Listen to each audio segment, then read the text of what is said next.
Hey guys, this is Marc Goldberg from Marc Vlogs Watches. And before we move on and get any further in this video, let's do the traditional, the customary quick fist watch check.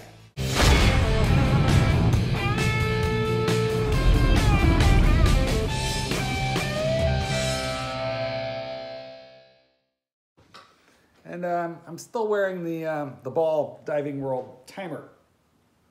I've uploaded a few videos lately that have gotten tremendous comments and responses, and some of them are just too good to leave in the comments. So yesterday I was having a bad day.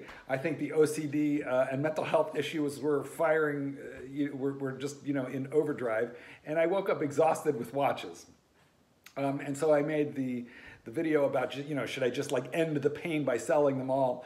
And I'd like to read you a couple of the comments that I got because some of them were so compassionate and so wise. But I think of all of them, I'm going to start with a comment by Crappy Watches and Cheap Whores.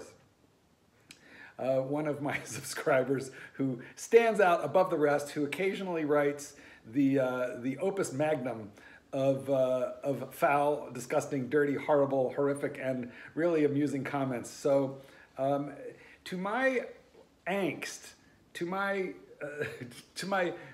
psychological difficulties, he gave me the helping brotherly hug with the following comment. I'd like to do a dramatic reading for you now, so sorry, but I'm going to have to look at the computer to do it because this is like reading a soliloquy by Hamlet. This is right up there with Shakespeare. Hello, my fine fuckhead friend, all spelled with PHs in the fist tradition. Hello, my fine fuckhead friend. There's nothing wrong with you that a luxury buffet gouge out wouldn't cure. Go to the finest luxury hotel buffet in Chicago and dig in. Be sure to include honey pork, crab claws, fried chicken, baked potatoes, French fries with the PH, French fries, meatballs, duck, lamb, chops, spring rolls, spaghetti with meat sauce, rolls with butter, ice cream. I'm thinking salted caramel ice cream particularly. Ice cream, chocolate cake, eclair, and coffee. Truly a stress-busting, hunger-busting combo meal deal. After dining, have a seat in the luxury hotel lounge and enjoy a couple of Heinekens. Ah, so nice. Wait 1 hour and then proceed to the luxury men's room. Seat yourself upon the luxury toilet and blast out giant turds as big as your forearm. And plenty of high decibel farting, again with the PHs, and high decibel farting, being sure to work up a good sweat and increase in your pulse. That will take about an hour of squeezing, squirming, sweat. This guy ought to be a comedy writer. That will take about an hour of squeezing, squirming, sweating, plopping, pooping, gassing, pumping, dumping, hyperventilating, groaning, clenching, farting, turning, stinking, wiping, and bidet spraying. Drive home thoroughly relaxed and stress-free.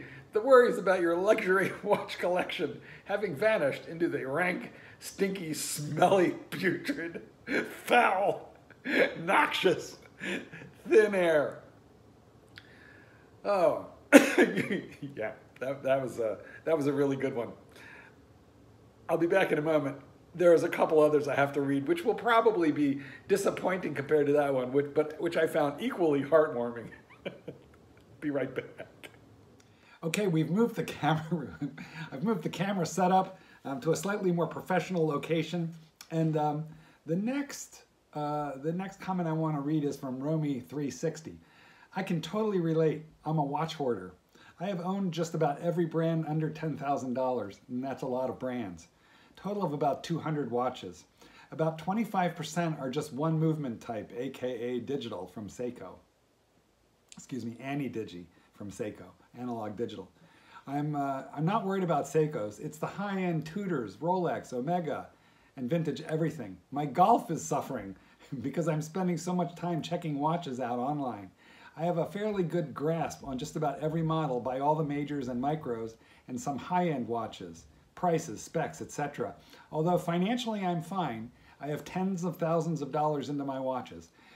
I should be on a cruise around the world in first class playing golf at every port of call. Sometimes I hear the voices in my head shout, "WTF are you doing?" And then I go chase another watch. Help. So Romy 360's got plenty of money, but 200 watches, and some of them are high end in the Rolex Omega Tudor range. I don't even know how much that is, but yes, I agree. You should be on that. You should be on that cruise, and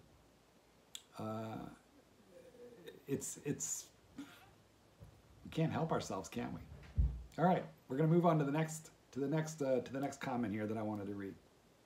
Okay, and our next comment comes from Ildefonso Garcia Correa Suarez from Mexico, and he says, "Marquitos, is it an illness or is it a hobby?" Well, I definitely think it's both, and so does Ildefonso Garcia Correa Suarez, because he says maybe both.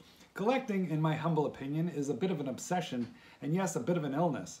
But if you're having fun, who cares?